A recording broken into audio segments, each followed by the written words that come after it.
Welcome back again to ManaTutor MTG Draft. I'm Matt.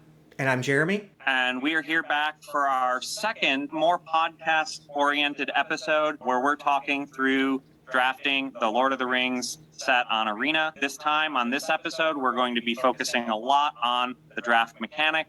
If you haven't seen our previous episodes, please go take a look at them. Please like and subscribe. Obviously helps us grow our channel, expand our reach a little bit. Again, this episode, we're going to try and get a little bit more into the, nitty-gritty of drafting. We're going to go over a few of my drafts in particular. I think this will be a good opportunity for those who may be new to drafting or those who have maybe not found much success with drafting to maybe learn ways to maybe make some better picks or how to think about their draft. I've certainly seen a lot of frustration with my own drafts. I think that, as somebody who has seen a lot more success, Jeremy we can maybe walk through a few of these and he'll be able to give some tips and pointers, some things to consider, some things I might have done better. We're going to go through, I think, a couple of the drafts and then maybe a couple of the decks to kind of see, what resulted from those and maybe think about, what might have been a better choice with that. Maybe we can walk into the first one. So obviously, pack one here, pick one. You can see that I took Acclaim the Precious. I do think it was probably between that and Smite the Deathless in this pack. The rare Sting, not particularly great in my mind. Bill Fernie, an absolutely trash uncommon.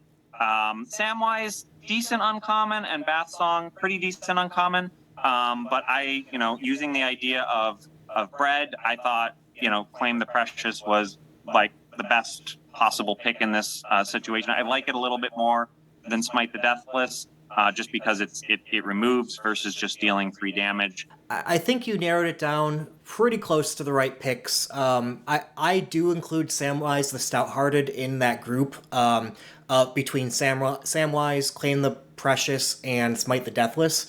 I think you rightly picked Claim the Precious over Smite, both because it's a slightly more powerful card at the expense of being a little bit more costly, but I really like non-conditional removal, and black is a better color, even though red is very close.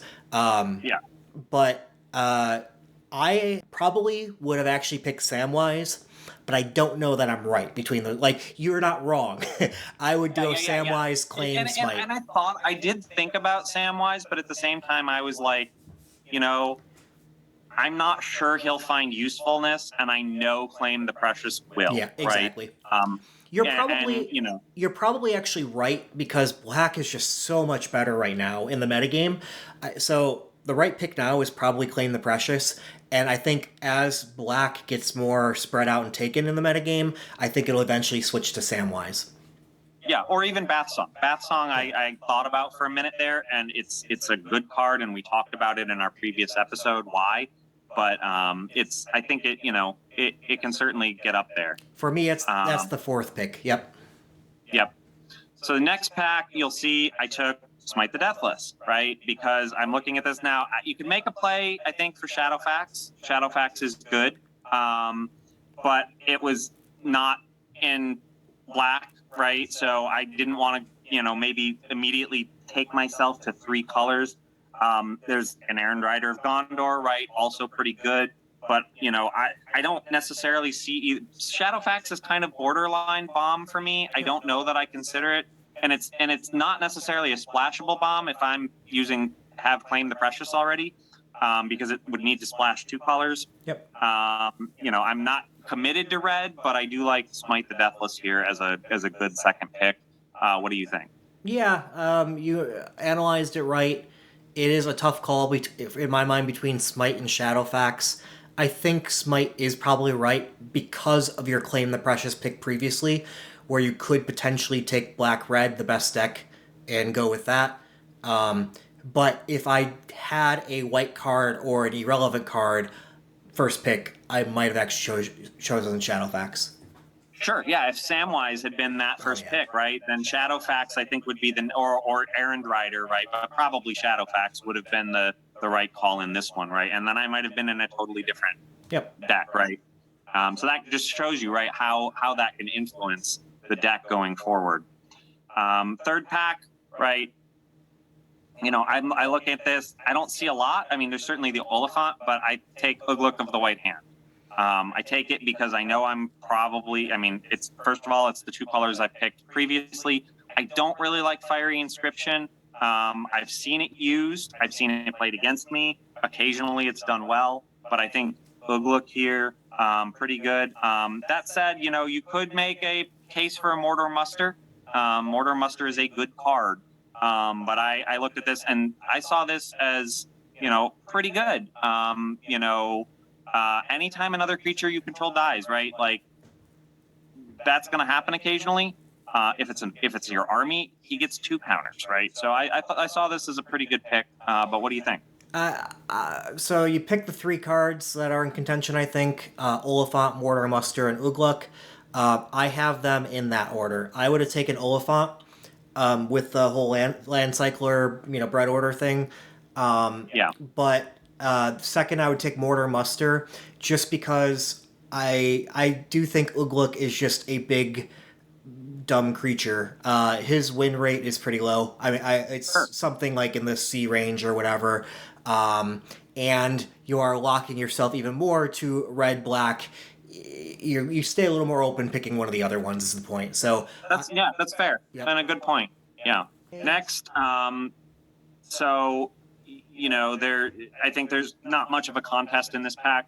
Dunlin Crevain, best pick of the pack, certainly for my colors, but just in general, you could make a case maybe for Bilbo, but I'm not really in those colors or looking at that strongly. Haradrim Spearmaster, also a card that I think is fairly good, but overall, I think, it's not much of a contest. Dunlin Crevain is the best pick of this pack. Yep, completely agree. I mean, Breaking the Fellowship is something maybe to mention, but it's nowhere. It's not on the tier with Dunlin Crevain. It's an easy Dunlin Crevain here, and I think anything else is a mistake. Yeah. So next we have I ended up picking Nasty End. You could make a case for Great Hall, but at this point I was looking mostly at black-red, right? Everything I drafted had been in black-red. You could maybe make a case for the Spearmaster. But I was thinking kind of, hey, if this is going to be aggro, I maybe want to have a little bit of card advantage. This is a good opportunity to pick it up early, and so that I don't have to do it later, and I don't see any compelling reason to take something else. Yeah, I agree with what you picked. I think that most people would pick Spearmaster here, and that Spearmaster technically might have a higher win rate. Sure. But I just personally like my card draw in all my black decks as well. Granted, I don't like a ton of copies, so there is the debate, like, how early do you need to be picking this one? Maybe Sure. you'll pick up some later. But the question is, are you then going to have to choose Nasty End over something better than Haradrim? You know what I mean? So taking it now, I think makes sense. I agree with the pick. But this one's quite close between that and Haradrim Spearmaster. Great Hall of the Citadel goes with that whole land fixing type thing, but you're pretty solidified already.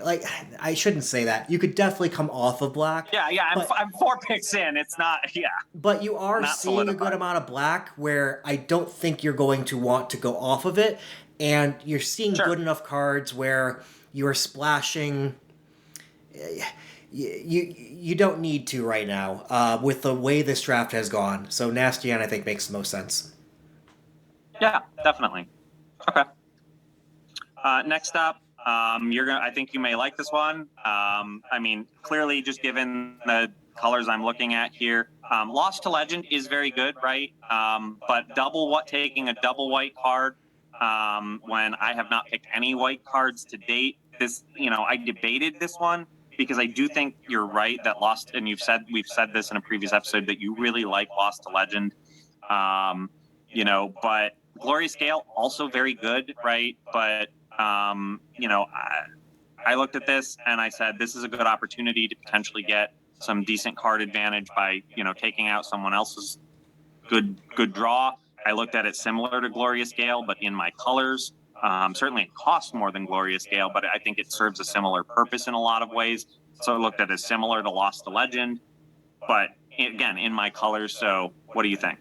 Yeah, like I would pick what you pick here, and then note in my head that Lost to Legend was past this far, and then also Sure. note in my head that Glorious Gale was past this far. So I would basically try to keep myself open, not by the fixing approach. This is kind of like a different approach of how to keep yourself open is bury into one color, so you find that one color, and then pivot or figure out your next color in pack two.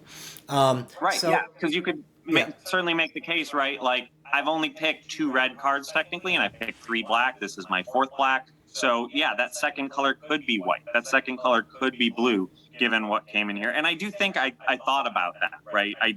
I recall thinking, hey, look, I'm surprised Lost to Legend made it this far. This is pick 6, right? I'm surprised that Glorious Gale made it this far Yep. around.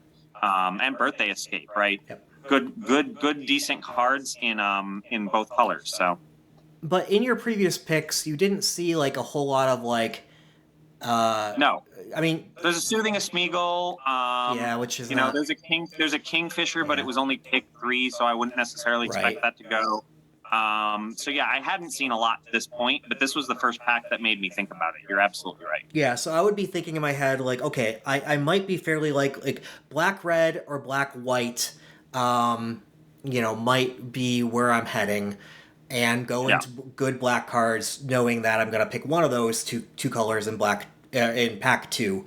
Sure. Also note, there is no red cards in this pack. Every pack Yes. has at least one of every common of a color. So somebody who's picking. Someone picked it. Someone picked red. Yeah. So it makes me kind of think that I'm more likely to end up in black white, but you don't. I don't think it's worth making that decision right now for Lost Legend.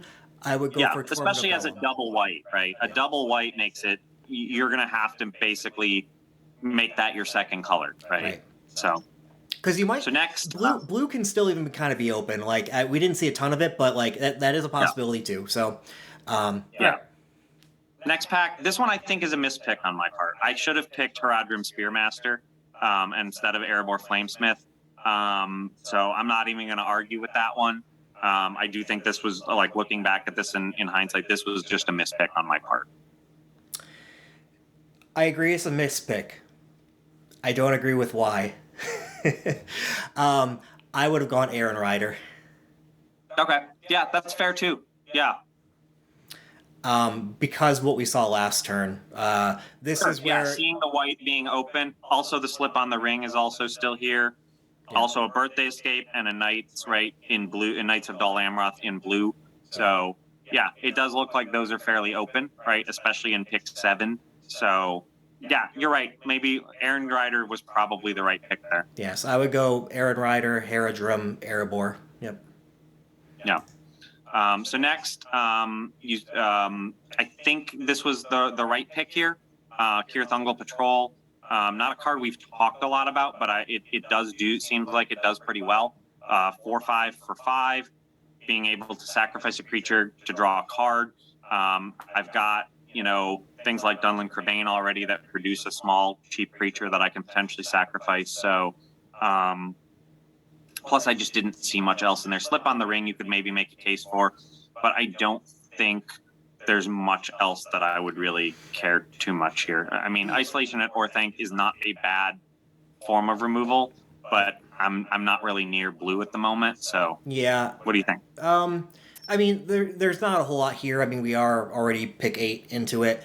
I don't blame you at all for just going harder into black. It's a decent card. I haven't had a chance to play with it, but I do think this one's decent. I don't like my 5 mana cards there. I do think it's low enough where I would speculate on I might have a path down a potential another color, and the other color in this case, like I don't like Slip on the Ring that much. I do see cases for it, but I think I would take that even over Sereth, yes, but I would go probably blue here with seeing 3 different blue cards, and that still potentially being something you saw earlier in packs. Isolation at Orthanc is fine, but in blue, Treason of Isengard actually can play pretty well in that deck because you can already get back things like your Claim to Precious, which is awesome. Yeah. So I would probably go Treason here. Yeah. But not a whole lot of bad picks, but each pick is also not that great. Sure. That makes sense. Yeah, Like out of all yeah, those. yeah. Next one, I also think is a mispick on my part. I think I should have taken Glorious Gale. Yeah. Yeah, So, I mean, not much else to talk about, but Took Reaper would fit the white black theory, but Glorious Gale is just so much better than Took Reaper that that's the right pick. And this is where I pick up the signal. I actually probably do want to be blue black. So this is my first wheel, right? This has gone around to everybody, and you can see what's been taken, right? Somebody took Bill Fernie. I don't understand that, but like, I would take Glorious Gale over Bill He's just Fernie. not good. Yeah, like I would take Glorious Gale over Bill Fernie any day. Yeah. You can see. So on the first wheel, seeing that made it all the way around probably should have been a signal to me that blue was better, right? This one I don't feel too strongly about, but I kind of went with I'm looking at what I got in my set so far. I don't have, I picked up the Kirathungal Patrol, but I don't have much else big, so I went with the War Beast. You could probably make a case for Yorith, maybe, but I don't really like Yorith. I didn't in our set review, and I still don't. And the win rate's low. Sure. She's not horrible, but I think I like Greyhaven's Navigator better. Sure. Yeah. No, that's also a good card. Yeah. War Beast actually is not bad. Actually, that's probably maybe the best card in the pack by win rate. Yeah. I think it was a good, solid choice given what I'd taken previously, right? Yeah, I would say so. Yeah, so I would not. Given everything you have, I would probably feel like I took the approach then of I'm going to be kind of forcing red black, right? And with that, I think now you probably do want to go down the War Beast approach. Yeah. So this pick makes sense. Yeah. Next one was just pretty trash all around. Yeah. I took the Fiery Inscription, not expecting to play it, but there wasn't much else to choose. Rush the Room is bad. Yeah. Fire Vorthang is bad. So here I did get to wheel the Spearmaster, right? So remember that first pick where I had picked I forget what I picked, Ugluk maybe or something over it. I can't remember where. So you made the right pick because you got to wheel the other one. I was expecting that to potentially wheel, so I was like, next, last two picks, it is what it is. This one's kind of actually interesting to talk about. Like, I agree with this pick because I actually now think Cast into the Fire might be playable, just with all the 1/1s running around. Like, I did not like this card in our set review, but I have yet to play it. Don't get me wrong. I don't think I played it in my deck, but it was that or Inherited Envelope, and I think it's better than Inherited Envelope. So the other reason I want to mention, though, is like when you have no picks, like there's nothing that's good, I will take the thing that can fix in case some bomb comes around. So, but I do think the right pick is still Cast in the Fire because it's more likely to be played than Inherited Envelope, yes. Yes, especially when I haven't splashed anything to date, right? So... yeah, and then a Forest Willow win. So one thing to call out is something you should do in your draft if you are not, and you should try to read from other people, is if they pass you, like the last card that's passed, usually I'm trying to tell my partner, so the partners are the people next to you are kind of your friends in the draft, right? Like you're passing them stuff, they're passing you stuff, you're kind of working together against everybody else in the circle, right? So more or less, I try to say like I am not playing this color in my last pass if I can. So this is kind of saying, hey, I'm not playing blue. Not everybody does that, so you can't read too much into it. But given you were passed some blue cards, that might be what was being told to you here. I mean, it's not a great blue card. It's not horrible either. You are pretty solidly down black red. I'll play this as filler in a blue deck. I'll play this as filler in a blue deck. So okay. Next pack we have. I think this was the clear choice here, based on what came in. Yep. But Grishnok, Brash Instigator, great card. The win rate I think shows it's pretty good. So yeah, I think it was the right pick just based on where I was at right now. It's one of 2 red and 2 black cards in the pack. So Yep. next, so I think again here, Golem is a pretty good pick. The rare was already gone, so I don't know what it was. Swarming of Moria is not particularly great. Looking at other things, there's not even a ton of really good blue. I mean, Council's Deliberation is not bad, but it's only good if you're going to play Scry. So I looked at this and I was like, yeah, Golem's pretty good. Yeah, no, I definitely agree. I think Golem's the only pick here. Swarming of Moria is, I think, better than I thought it was, and then your tone just indicated, though. Like, because in your black-red amass deck, this is kind of a 2/2 haste that creates a treasure token. So, like, I can see this being played in your deck is the point, but not over Golem. Sure, yeah. And you'll see, I think I picked a few up, but it's later, right? Like, Yeah. Golem was the better choice, hoping that will wheel. Next, we have Grima, which I think is the pick from this, right? You could make a case maybe for Mordor Muster for some card advantage, but Grima is just, based on the fact that I have already picked up a number of legendary creatures. Erkenbrand is good, but only in a human's deck. So I thought that Grima was the best choice. You could make a case for some of these other ones if I wasn't already so deep into these colors, I think. But like Tale of Tenuvial, but again, I'm not playing white at this point, and picking a double white seemed like a stretch. Yeah. I don't like Grima Wormtongue. Her Can't Gain Life ability is nice, but that's kind of all I really like her for. I don't really want to be sacrificing my legendary creatures. I mean, you kind of want to do it when you have to. I get like it's if it's gonna die anyways type of thing, but her win rate's also not relatively low for an uncommon. Let's put it that way. Sure. So what do you like here? It's a little tough with the rest of it. I have a gut pick, and then I have like a off the wall pick. So my gut pick is actually Mortar Muster, which you mentioned. I think that's probably the card I would have picked here. I'll mention a couple others though. Uruk-hai Berserker I think would be fine as well. Breaking the Fellowship I think would be fine as well. I might still pick Erkenbrand. I don't know. That's my hot take pick. The reason is if you can pick up a couple Rally at the Hornburgs, this could actively be good. Sure. But you don't have any yet, and it's not that great otherwise. Yeah, Mortar Muster is probably the right pick. Yeah. Okay. Yeah, that's fair.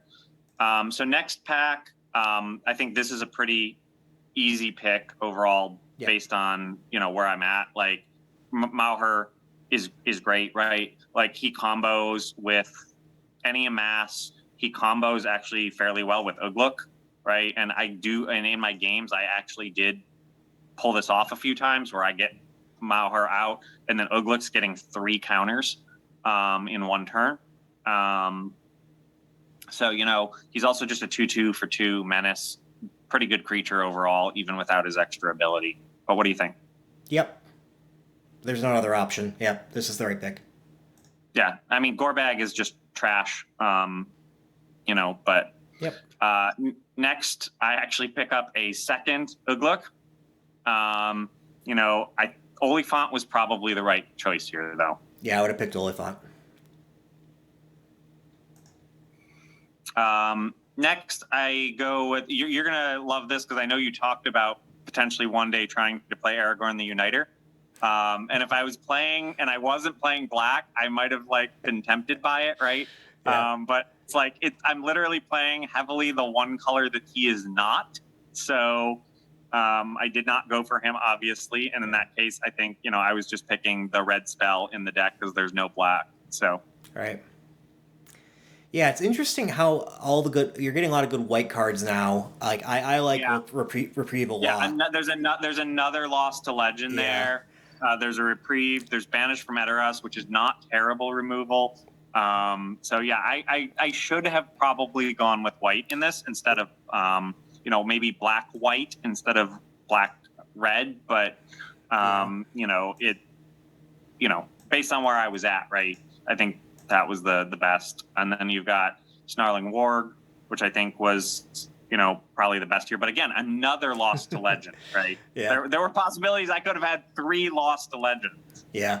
Yeah. So what I would have done in the draft is I would have been black with a little bit of white in the first and a bit more blue, and thought I was going to be black-blue, and then shifted pack 2 into white based upon this. So black-white, right?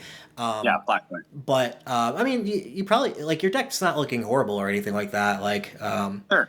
Yeah, and nice menace creature, especially in your deck. Yeah, and I know I've got plenty of goblins and orcs, so it's going to be a 4/4 for 4 menace. So that's a pretty decent, chunky creature. Yep. This one I probably could make a case that I should have taken the Mortar Muster, but... Yeah, or even the Battle-Scarred Goblin. Sure, yeah, Battle-Scarred Goblin I do like, and...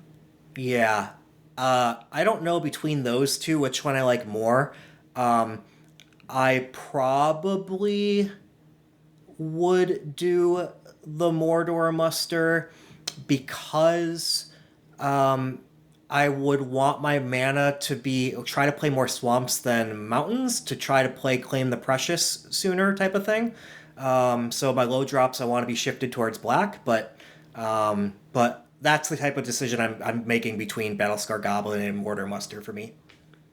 Yep. So next is my first wheel. You'll see I took Rohirrim Lancer, but this should have been my, alarm bells that white was wide open, right? It's no fine. one took. You're too late now. Yeah, it's too late now, but no one took Eowyn. Eowyn wheeled, right? Yeah. Yep. So, but I will state you're not always too late now. Like, I think some people think you're a little bit over halfway through the draft now. Like, that it's too late to ever switch. Sure. I do not think it is. In your case, it is because you didn't waffle as much as I would have waffled, right? Leaving me open to those. Now, granted, if I decided to be black-red, I would not have had as good of a black-red deck as you did, right? So sometimes forcing it just makes sense. But yeah, I do think your deck would have been better in black-white. Yep. Yeah. So next you see, I took Rush the Room there. I mean, at this point, bunch of crappy cards. I'm color committed, so why not just take it? Yep. Breaking the Fellowship again. Tail to Nuvial there too. So yeah, Tail to Nuvial wheeled to like the last 4 picks, right? I think it's a C- in win rate. So like I will admit, but I've seen it in play, and I think people are not. If you would have picked all the Oliphants and all that too, like I do think it would have been better. Although Breaking the Fellowship is not a bad pick here. Yeah. Yeah. Yep. And then you'll see I got the Swarming anyway. It wheeled to me, so I think I picked correctly there. Then Fires, and then I just took the Bewitching Leech Trap as force to me. Yep. So now this is an interesting one. Like Battle-Scarred Goblin would be good. I think the Dunland Crebain was still the right pick here, just based on where I was. Spiteful Banditry is interesting, but I don't think it's that good actually. Especially because it would be hurting my creatures as well. It's like a worse Fear Fire Foes. I could have taken March from the Black Gate, which, I thought about, but at this point I was, pretty heavy on 2 drops, right? I guess I'm also still pretty heavy on 3 drops, but I like the 2-for-1 advantage. So I ended up taking the Dunland. What do you think? Yeah, it's hard to go wrong with Dunland Crebain, so like that would be kind of the first thing too. Spiteful Banditry, some people are calling a bomb, and it might be, because yes, it hurts all your stuff too, but you get to decide how much damage to deal to everything. Sure. And March is also good, so all of those are good. I don't think Battle Scarred is ever in consideration. Not with what else is here, right? Yeah. Old Man Willow is kind of a bit like you'd have to splash green, but that is in consideration. I don't know. I would go to the win rates and figure it out that way, between kind of all those cards. So like what I would typically do here, let me just kind of go into card performance. So Spiteful, let's check Spiteful first. I guess we have, this is the game in hand win rate of that column, so Spiteful, Banditry, like 60%, which is pretty high. Yeah. Dunland.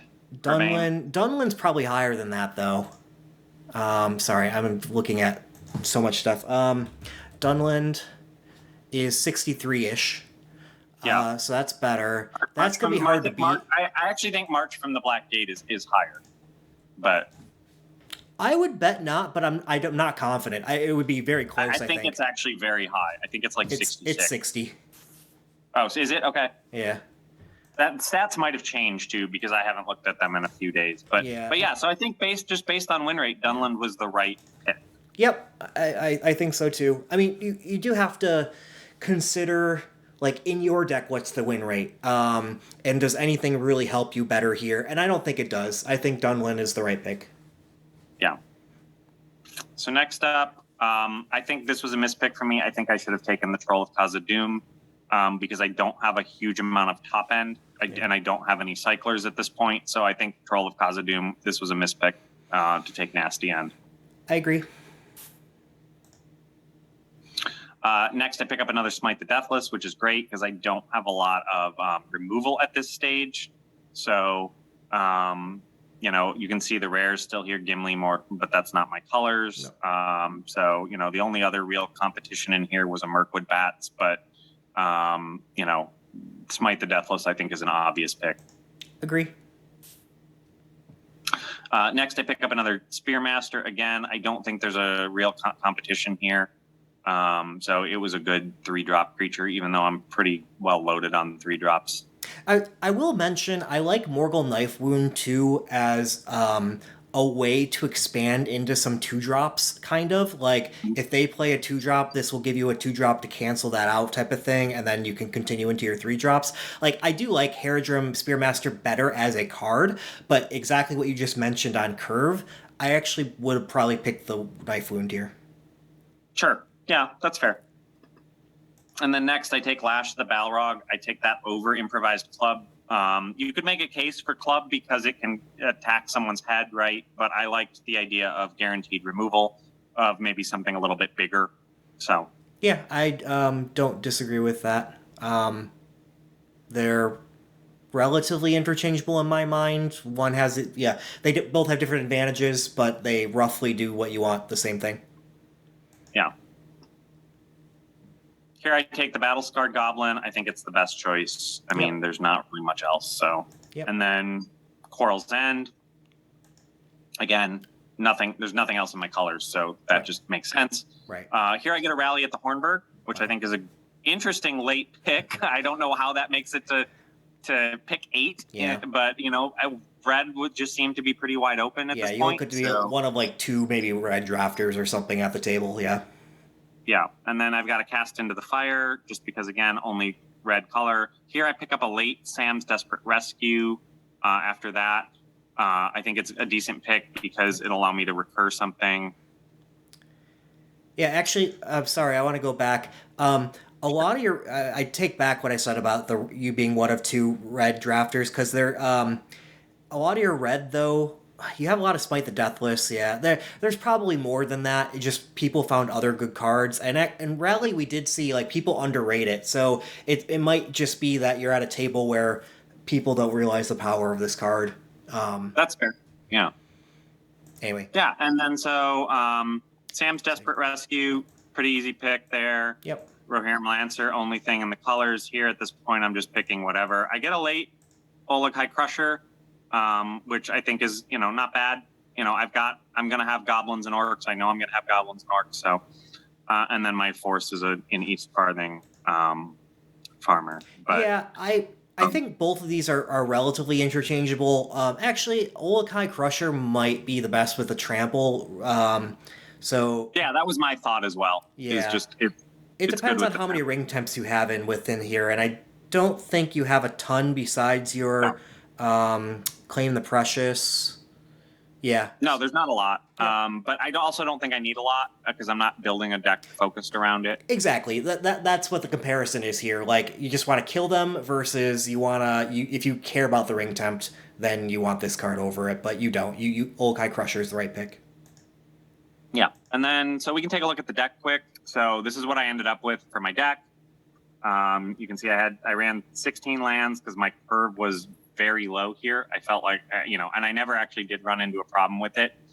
So I ran, I think overall this is a pretty good deck. You can kind of see what I sideboarded with it.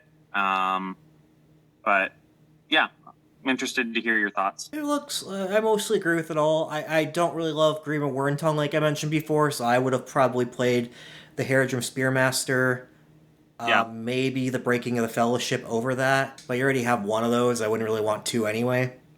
Yeah. And that was my thought as well, is, having one Breaking of the Fellowship. I think I have a fair amount of removal. I have two Smite the Deathless. I have Claim the Precious. I have a Lash of the Balrog. I do have the Breaking of the Fellowship. So I think I did pretty well on removal there.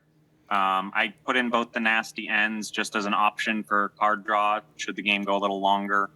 I do think what I'm really missing here is some top end. Yeah. And that's where those Oliphants, that's where the Troll of Khazad-dûm would have come in handy. And I think this is one of the things that I've thought about after I played this deck is not have the lack of top end on. Especially with something like Sam's Desperate Rescue, like it'd be so nice to steal those back after getting your land off of them, things like that. Yeah, I agree. Mirkwood Bats, also, you're not quite that deck. I get you do make tokens a decent amount with like your Dunlin Crebanes and your Rally, but it's not quite enough to do that. I would have played Tormented Golem over that, but... that's fair. But yeah, I think that's fair. Other than that, deck looks good. You want the top end. Yep. Do you want to go over one more? Maybe we can run through it quicker. Yeah, I think we can run through another one real quick. You pick this one. Pick which one. I don't know your drafts. You're gonna know better than I do. Okay, that's fair. I mean, I'll tell you one thing. Aside from the one that says trophy, they're all equally horrible. So maybe pick one you want to talk about. They all went like 1 and 3. So. All right. Well, blue, black, white control with the masses sounds kind of interesting, or blue, white, blue, green. Or even black, red, splash, white. I want to see a 3-color deck. I want to see that. So one of those 3. All right. Let's do the black, red, splash, white then. The only thing, okay. The only thing this one I thought was going to be really good, and it went 1 and 3, right? Okay. So I'd be interested to hear your thoughts on this one. Okay. My only thing is another black-red deck, right? But granted, it's the best deck, and Sure, so. yeah. But I think this is a good point of comparison because I thought, I thought these were going to end up pretty good. This is another one where I think I might be lacking top end. But I'd actually love to hear if you want to kind of just go through it and lead it instead of me explaining my picks. You kind of lead it and say, here's what I'm seeing and here's what I might have taken, right? All right, so now we're going to flip the script, and we're still going to go over a different one of Matt's drafts, but I'm going to lead and kind of talk through what I see to kind of give my first opinions on where this draft is heading. So we open up here, fine, rare, but it's not really in contention against some of the other great cards we see here. We get a March to the Blackgate, we get a Rally at the Hornburg, we get a Smite the Deathless. I do think Rally is better than Smite. March is tempting, but only in your black-red aggro deck specifically, so it's a little bit more narrowing. I like to, with equal power, I want to leave my open possibilities where I could head in the draft, right? So Rally really does that. It's just, that's part of what I think helps its win rate. It's good in all the decks that can play it, right? And that's exactly why I picked it, right? Yeah. I said, March kind of commits me to a certain style, whereas Rally can be red-black or white-red. There's a number of possible ways to go with it, and I think it's just the safer overall pick. Yeah. And Smite is also good in all decks, but Rally is better. So, I agree with the Rally.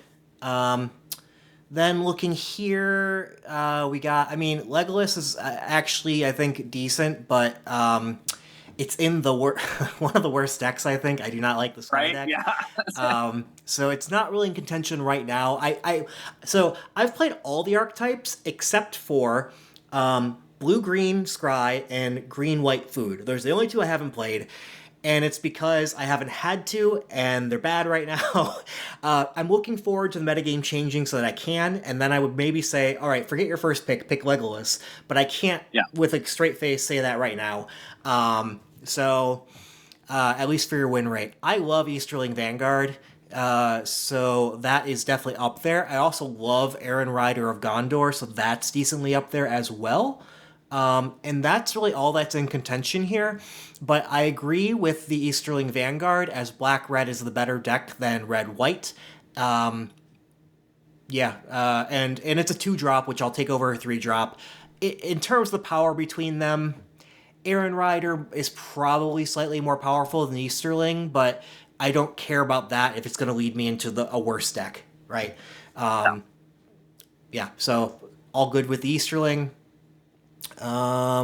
Here, yeah, Lash is it. Shire Terrace could be an option as well, but I agree with the Lash though.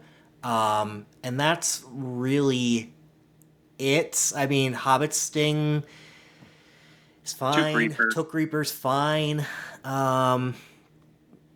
Even Entish Restoration is fine, but I'm trying to soft avoid green. If it's being forced my way, let's put it this way: I don't pick green early. If it comes my way and it's clearly coming my way, then I go into green. But yeah, Lash, I agree so far with everything. Mary, meh, it's fine. March is better. Yeah, that's what I agree with so far. I just want to check real quickly here to see if I missed anything of like black, white, blue, green, red. Okay, we got all the color. I mean, what was picked exactly? Everything looks kind of wide, right? Like at this point. Yep. Okay, so an uncommon and a rare were picked prior to this. So, yeah, you got your Lash. Okay. You got your March. Okay. Somebody took a common somewhere in here. And we can't tell what color it was. Fine. Up next, you got a Smite. Yeah. So, Smite, the Fisher's decent. Shadow Summoning is great. I would have picked the Shadow Summoning over the Smite. Yeah, that's fair. Smite would be my second pick. It's also great. And you got a Rally, so I kind of see like wanting that, but I give less credence to my early picks because you first picked Rally. I mean that's fine first pick, but no one's passing it to you as a signal. Whereas, granted, they're trying to avoid probably multicolor cards, but I this is where in that bread order, and this is I know it's not quite a bomb, but by win rate, this is a bomb. It's a good card. It's what you want. You're black white, and this is where I would take my gamble into that and be willing to abandon it later. That's fair. Then you don't get much. Yeah, there's not much in this. So I think this was a fine pick. But yeah. Yeah. The two in contention here for me would be Birthday Escape and Relentless Rohirrim.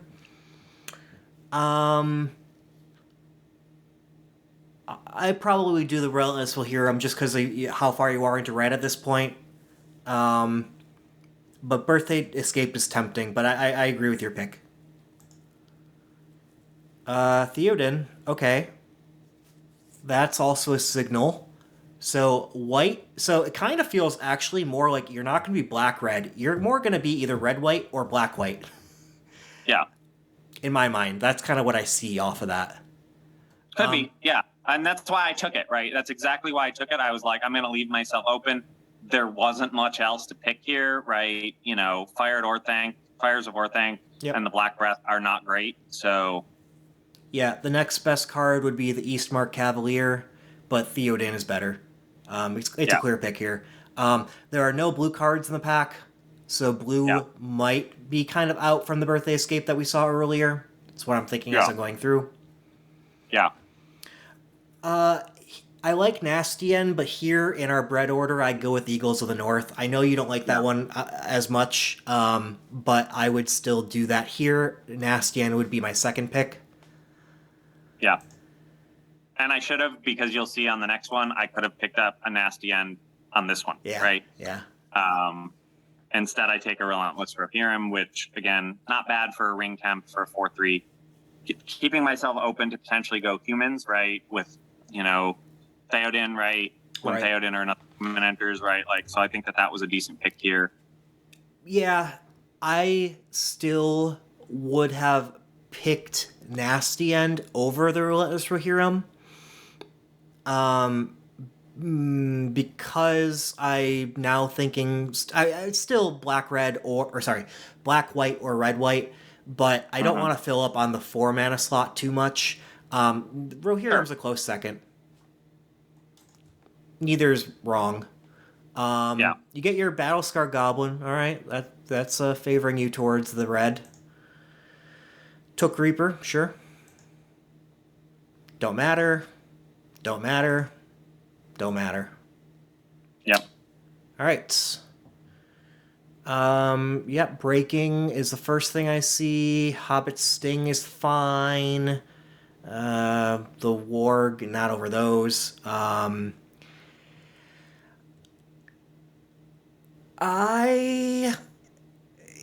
Hall of the Citadel is a little tempting to me. But probably not. Probably Breaking of the Fellowship here. Yeah, I would go Breaking.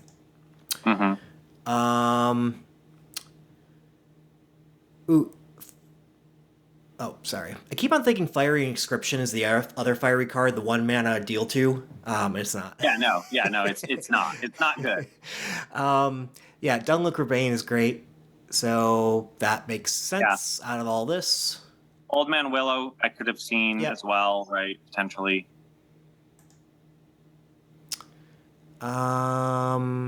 Improvised Club. I agree. You can see the blue common's been taken here, right? So. Well, there was a Lorien Revealed. Oh, Lorien Revealed. That you're right. Never mind. I bet. But yeah, that's what I would pick as well. Improvised. You get your Easterling. Could see a case from Mouth here. Yeah. But. We haven't seen any real blue cards. Now, granted, you could splash it. Mouth. I was thinking. I thought about it as a splash, but. Yeah, I wonder. Just because I haven't played with it yet, which is just because I haven't had the opportunity. I'm curious. Yeah, 60% win rate. Yeah, that sounds about right. Sorry, I'm losing track of where we are. Okay. Easterling just a premium 2-drop in this deck. Goblin Fire Leaper is also good. And I don't know between those two. I think I'd take an Easterling but Goblin and Fire Leaper's fine. That 2-for-1 for me was pretty good. Easterling 60, Fire Leaper. Yeah, 58. We're right. The gut instinct was right. Yep. Yeah. Breaking the Fellowship here. Yeah. You know what? I would have picked Haunt of the Dead Marshes. I've come up on that card. I like having one in my deck. I said that before. But with it helps you pick up Nasty Ends and Lash the Balrog and Improvised Club. All those are great for great support with Haunt. So, and it's another early play, helps you scry, etc. I would have picked that. Okay. Yep, Denethor would have helped in my white scenario, although I had not seen a whole lot of other white at this point.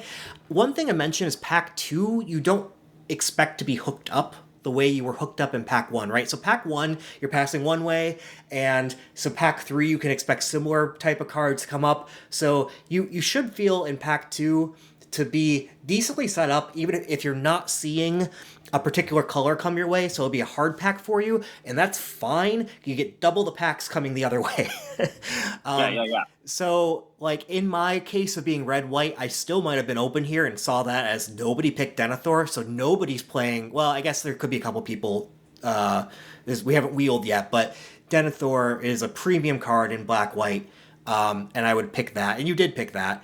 And yeah, breaking comes up, but Swarming of Moria would be, another option, but, Yeah. you have enough red where I probably would have not done Denethor here, because you have to be black-white to be Denethor, basically. And you're seeing those. You'll see. Okay.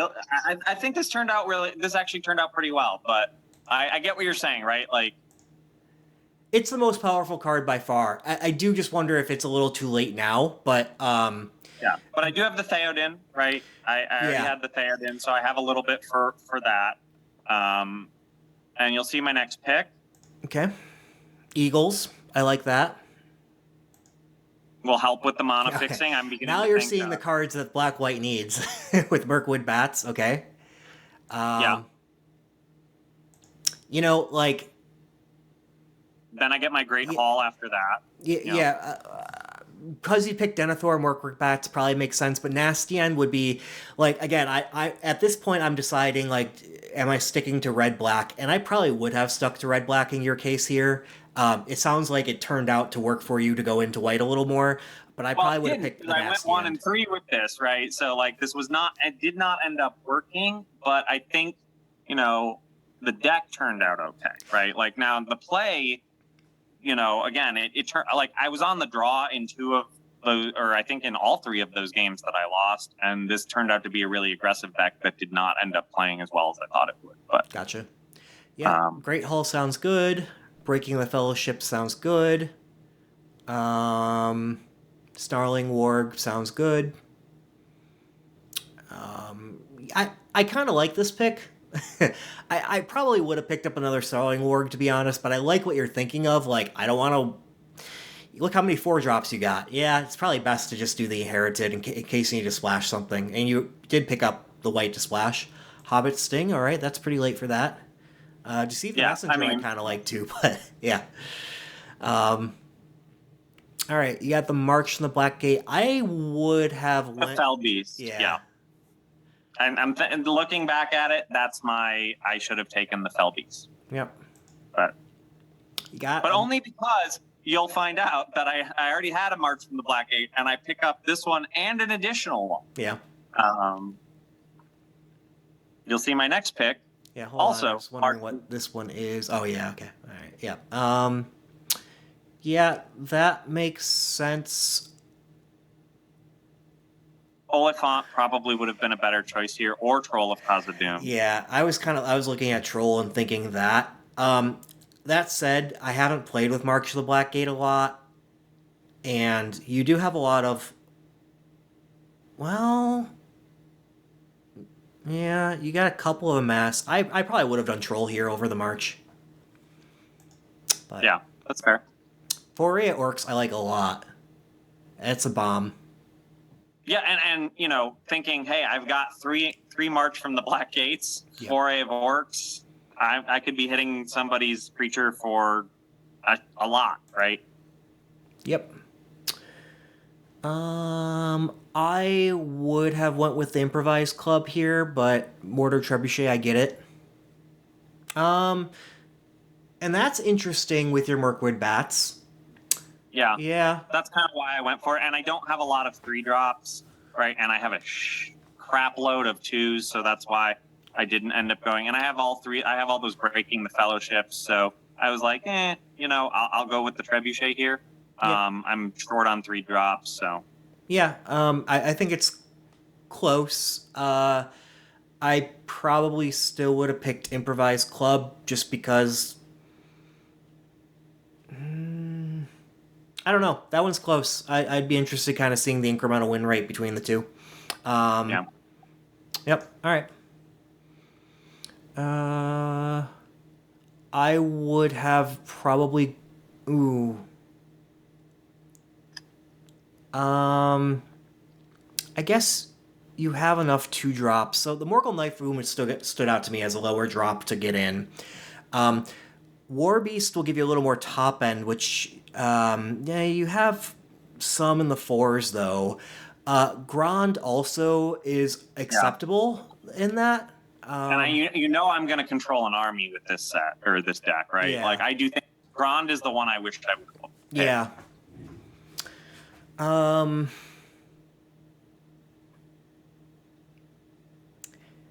Yeah, I'm just trying to. Grand is the. I don't think I'd take the War Beast here. I'd take Grand over War Beast. It's if you wanted to keep low to the ground for in mana. Knife Wound would be option. I would probably go Grand here. Yeah. Yep. I think that makes sense. Tormod Golem. I like the Fire Leaper here. Yep.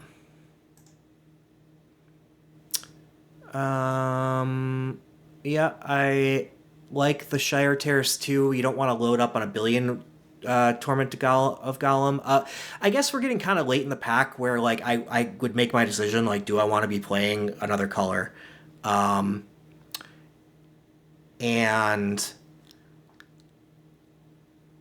how many humans do you have? You have these guys. Do you really have other humans? Not really. They got the Rally, but that's not a lot. Denethor. The Rohirrims, the Easterlings are humans. Yeah. So I had a fair number. I had a fair number of humans. All right. Yep. Shire Terrace, I think, makes sense then. I want to take Battlescar Goblin here, but yeah. Shire Terrace could make sense too. I didn't think I needed more than one, especially with the Great Hall. Yeah. And the Eagles. Yeah. That I took. No, that makes sense. I probably would have taken the Battlescar Goblin, but I don't know what it is. I can't get myself to play Shelob's Ambush too often. I've played it in decks, I've liked it, but yeah, I mean I looked at it and I have a ton of 2s and I only have 2 1-drops, so that was kind of my other consideration on it. Yep. It doesn't matter here. Yeah. Doesn't matter. Doesn't matter. Yep. All right. And your last few don't matter. And then yeah, if you look at the deck and you see where I ended up with it, I think I ended up pretty good on it. I think it's a decent deck. I think you would probably want me to play the Torment of Golem. I didn't end up fitting it in the deck. But I mean, overall, like I think the deck built pretty well. Yeah. I probably would have found a way to fit the Goblin Fire Leaper and Improvised Club in. Let's see. So I would take out the Shelob's Ambush. I probably should have taken out one of the Breaking the Fellowships actually for the Improvised Club. But in fact, I would take out 2 for the Goblin Firekeeper and Improvised Club. But other than that, and what you already mentioned, this seems reasonable. Yeah, I mean, yeah, and then, you know, it ended up going 1 and 3. So, you know, I thought it was a pretty good deck overall, but, you know, again, I think I ended up on the draw a lot. If I look at my record here, I ended up on the draw 3 times. I won on the play once, and I lost on the draw 3 times. You only played why'd you only play 15 lands? So I looked at my mana curve, and it's very low weighted, right? I have 1 6-drop, 1 5-drop, and everything's less than that. And the 6-drop is a cycler. And so the way I looked at it was, I think I can make do with this. And turned out it like I was never mana screwed.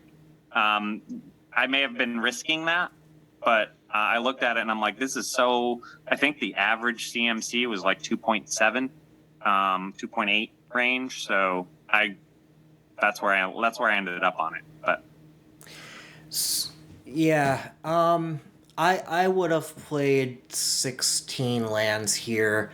You're right, you're low, but you're not that low. Having I know this gets land, you know, sort of thing, but You have quite a few 4-drops. I would kind of sum up like by 4, 5, and 6 and count those. And if you have more than say like 5 of those, I really don't like going below 17 lands in general and then replacing one with a land cycler. It's like, yeah, So- no, that's fair. That's fair. And again, you're absolutely right. I think it was a risk. It's honestly one that I don't think came up, but Yeah. I'd have to go back and look. I'd have to go back and look at the exact things on the games, but you can kind of see if you just we don't need to look at the games, but I think you'll see it's interesting to look at the just the play draw and the number of turns.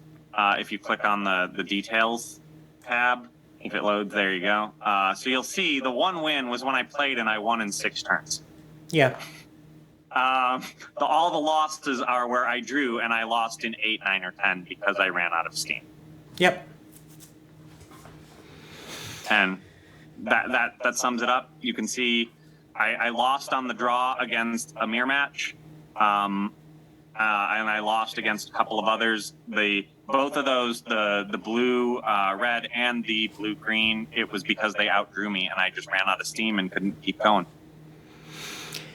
Makes sense. This is why we like our bombs, our removal, just because those are always the top 2 in bread, and then the land cyclers just smooth everything out so well. The mana, the top end, I like them a lot. Yeah, and I do think this deck suffered from a lack of top end. Yeah. I think that's really what it was. My biggest creature in the deck was a 4/5, and my goal was to kind of hit him early with this, and it worked. But not having those big top creatures, couple of Oliphants, couple of Trolls of Khazad-dûm, things like that really hurt me. Not even the Grand, right? We talked about Grand, right? Like, would have been a great thing in this deck, I think. Yep, agreed. So. Yeah, especially if you don't have top end, you're a pure aggro deck, especially when you go on the draw, which you see it's 1-to-1. Your plays were wins, your draws were losses. It is tough in those cases, yeah. And I think that's what I've been finding in my games, right? I have a 60% win rate in play. I have a 27% win rate in draw right now. Yeah. Yeah. And I think that's why. I think that is the major reason, is that I'm building decks that are not going well to the late game on the draw, and I'm stalling it. So. Yep, the answers to that are aware. Bigger threats, some of those, like the land cyclers, and card draw. We haven't gone over the decks that really would have a lot of card draw. You did have some nasty ends in there, which is the card draw. Which I think is about as best as you can. That and Quarrel's End, right, are about as good as you can do in red and black. But I maybe should, like you said, there were a couple of places where you're like, I would pick nasty end here. And you're probably right. That's probably what's really, I don't think I needed 3 March from the Black Gate. Yeah. Right? 2 and another nasty end would have been great. You do need, even with the card draw, like you do want some threats to draw into, right? So it's best to have a combination of both of those, some top end, some draw. Yeah. Cool. Yeah. Well, hope that this was helpful. I think it was fun to kind of go through the different drafts. Later on, we'll be doing more of this. We'll be doing more looking at how we draft and how we do the analysis in 17 lands. We'll also be going through some gameplay at some point, probably later on in the format. Don't forget to like and subscribe. Let us know down below what you thought. We'll probably flip the switch at some point and have Matt kind of go through and see where I've screwed up in some drafts here and there and give some input. But I do have a few more years of doing this on Matt, and hopefully we'll continue this past this set. And we got a couple more months left of this set, but Sure. And if we do, I'm sure in these next rounds, Matt, you'll be able to rip apart some of mine. So. Again, it's not so much ripping apart, because I do think I made pretty decent decks out of these. For the most part, those picks were quite good. But yeah, and sometimes you just get unlucky, right? Like, I think I got some not so great matchups, and then sometimes it just comes down to things like pop decks. But yeah, no, I think you definitely kind of highlighted a few areas where I could have maybe kept myself a little bit more open to other colors, or helped on the top end. And I think the things that you highlighted are things that I realized after the fact, right? So So yeah, I think this has certainly been helpful for me, and yeah, I'll look forward to maybe ripping something of yours apart in the next one. Sounds good. Thanks, everybody. Again, like and subscribe. See you next time. Bye-bye. See ya.